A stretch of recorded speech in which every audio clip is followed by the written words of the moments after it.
continuer à vous épanouir, pour affronter le monde avec assurance et en toute intégrité, ce rêve demeure. Il vous a aimé et vous aime encore de toutes ses forces. Ne l'oubliez jamais.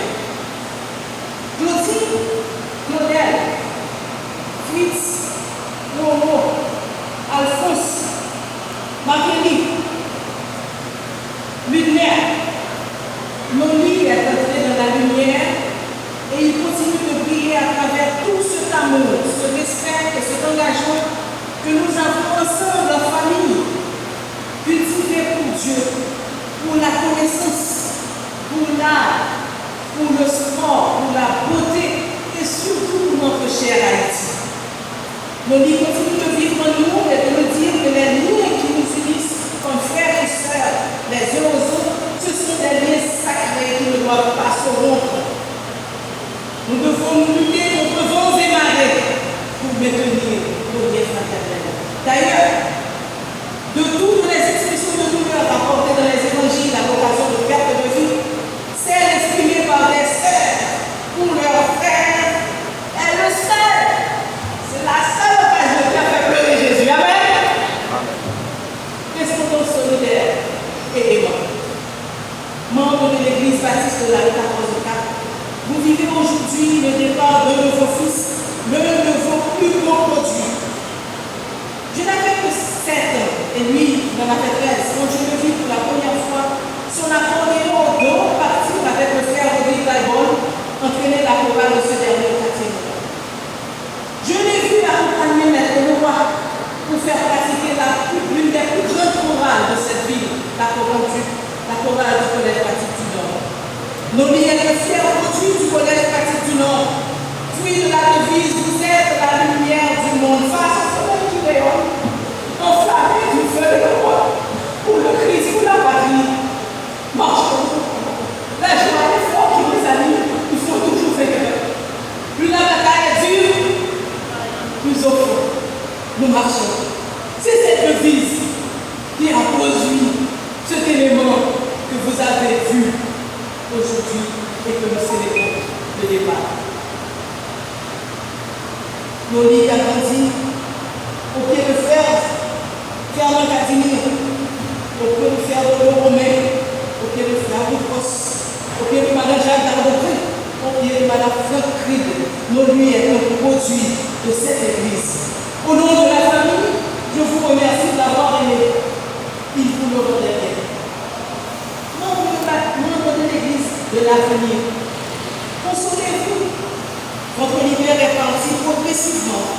Rassurez de votre support, de votre amour et de votre complicité. Vous avez veillé sur nos livres, vous l'avez nourri spirituellement, comblé sa solitude. Je vous ai vu à l'œuvre. Je vous ai vu le respecter et le protéger. Je vous ai vu vous tenir à ses côtés au moment où il était le plus faible. Je vous ai vu. Vous vous êtes approprié de la vulnérabilité de nos vies. Je vous ai vu l'aimer.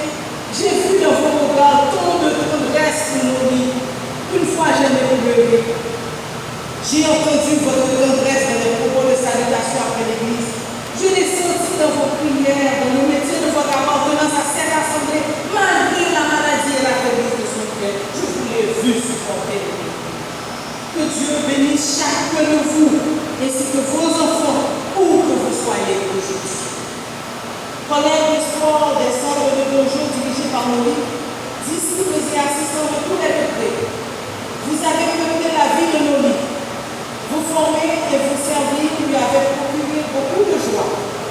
La meilleure façon, cher Karateka, d'honorer et de continuer à investir, de honorer Noli, c'est de continuer à investir dans vous-même, à prendre soin de votre esprit et de votre corps, à aimer votre communauté, votre pays, et à transmettre votre savoir et votre discipline.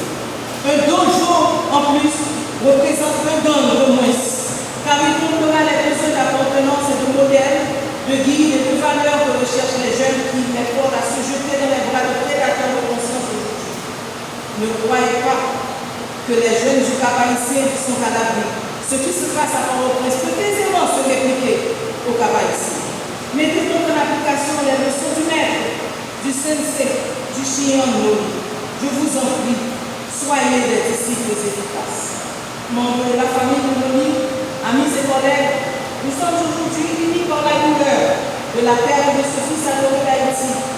Profitons de ce moment d'unité pour nous rappeler que ce qui caractérise les frères et les sœurs, ce qui caractérise les citoyens conséquents, ce n'est pas l'assemblée, ce n'est pas le regroupement religieux, ce n'est pas la catégorie sociale, ce n'est pas la famille, ce n'est pas non plus le corps professionnel ou le parti politique auquel ils appartiennent. Ce qui caractérise les enfants de Dieu, c'est plutôt leur amour les uns pour les autres et pour Dieu. C'est notre contribution à la croissance du capital social au sein de notre communauté qui fait de nous des frères et des sœurs.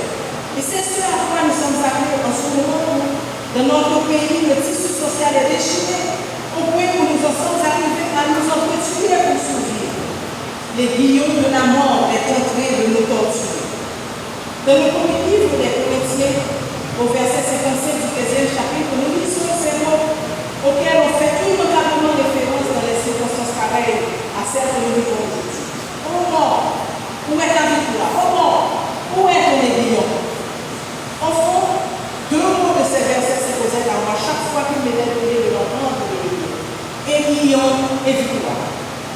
L'aiguillon dans mon registre d'enfant était une seule aiguille.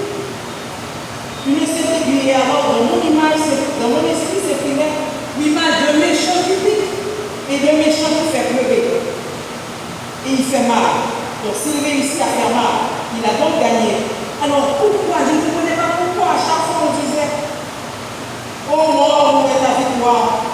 Oh mort, où est ton aiguillon? Puisqu'il nous fait pleurer. Ce n'est que plus tard que j'ai pu finalement comprendre et saisir la signification de l'image utilisée par l'apôtre Paul, par la lecture, mais aussi surtout par l'expérience. Chers frères et sœurs, l'aiguillon, c'est une arme de certains animaux. Une arme qui sert à attaquer et qui est pour la plupart du temps venimeux. Mais certains cas, l'aiguillon reste dans la chair de la victime après l'avoir attaqué et poursuit son œuvre destructive et son œuvre douloureuse qui peut s'effectuer à la longue et tuer. Dans le livre de l'Apocalypse de Jean, celui-ci partage la vision de la fin des temps. Il décrit ainsi les sauterelles envoyées sur la terre pour torturer les hommes. Elles avaient des queues semblables à des queues de scorpions et avaient des aiguillons à leur queue. Et leur puissance était de torturer les hommes. Notre plus proche expérience de l'aiguillon, c'est celle de la morsure, de la piqûre d'une guêpe. Là où guêpe pico, il boulait, et ça picoulait avec la pico, là c'est elle qui quittait dans la chien ou tout le monde par pour pas suspendre souffle. Pour les pratiquants de la plage, celle de l'Ouest particulièrement, il y a la piqûre du chaudron. Pas comme si le chaudron jamais piqué dans le pied. Tout autant paraît-il le chaudron, pique le chaudron avec le pied, pas chambre la marcher. Et la infecté. Il devient impossible de fonctionner. Le jour où je fais l'expérience de la piqûre de Myriacol qu'on appelle chez nous Milpa, ma formation était complète. J'ai piqûré pendant 2 heures de temps, quand j'avais mal. J'ai même fait mon testament à Dieu. C'est l'aiguillon de la mort qui est dangereuse, ce n'est pas la mort. La mort a un aiguillon qui est porteur de destruction. Et c'est de cet aiguillon qu'il nous faut être victorieux. L'aiguillon de la mort prend son temps pour torturer à la longue et détruire.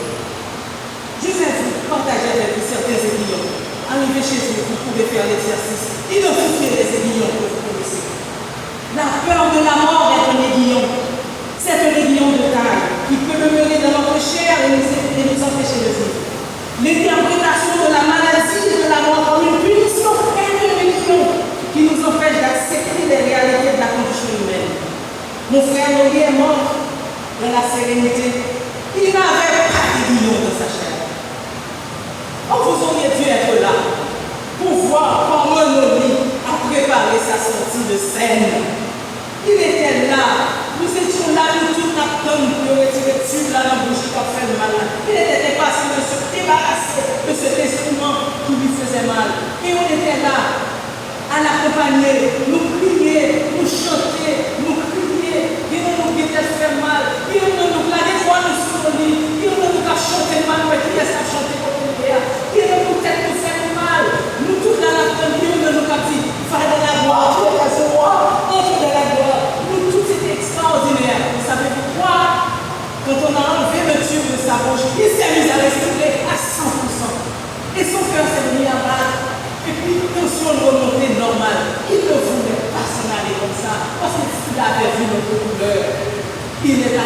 sérénité, il n'avait pas l'équilibre d'amour accepté. Ceci était pour que voir sa famille s'épanouir et bien vivre ensemble. Voir Haïti se libérer des démons qui l'empêchent d'avancer. Lui, il était là déjà victorieux pour les aiguillons de la mort. Il voulait s'en aller chez lui et n'arrêtait pas de lui dire nos rapports de ses enfants. Faut que mal la caille, pour un bouquet, faut pas la caille. Avant de mourir, je l'ai vu sourire, essayer de chanter, rire même. Il a refusé de nous briser le cœur en s'en allant. C'est pourquoi il est parti tranquille, tranquille. Un autre filet aiguillon de la mort est l'attachement à des croyances qui nous portent à refuser de nous ouvrir à la lumière. Des croyances qui nous maintiennent des sentiers battus, le refus de changer, le refus d'innover, le refus d'investir dans son éducation, le refus de créer, le refus de chanter un chant nouveau au Seigneur. C'est comme la Bible qui nous a dit, chantez au Seigneur un chant nouveau. Ça, son aiguillon, on refuse de chanter, on refuse de chanter un chant nouveau. On fait le travail à tout le temps, on refuse de produire, on refuse de créer, on refuse d'inventer. Ça, c'est un filet, cet attachement à des sentiers battus. C'est un filet d'effort, un aiguillon qui maintient tout Haïti loin du progrès et lui fait souffrir tout ce peuple, dans la misère économique et spirituelle. Il y a un aiguillon que j'utilise comme un groupe d'aiguillons. Un groupe d'aiguillons. Vous connaissez le fruit de l'esprit, le fruit de l'esprit, l'amour, la joie, la paix, la bienveillance, la fidélité, la tendresse, la patience et surtout la maîtrise de soi. Il y a un aiguillon que j'appelle l'opposition au fruit de l'esprit. Vous connaissez ces gestes de vivre par les amis et qui font toujours opposition à l'amour. Et quand vous faites opposition à l'amour, vous faites opposition à la tendresse, vous faites opposition à la paix, vous faites opposition à la bienveillance, vous faites opposition à l'intégrité et vous faites aussi opposition à la maîtrise de soi. Aujourd'hui, notre pays est sous l'emprise de gens complètement incapables de maîtriser leur vie, de pouvoir et de richesse, mais aussi sous l'emprise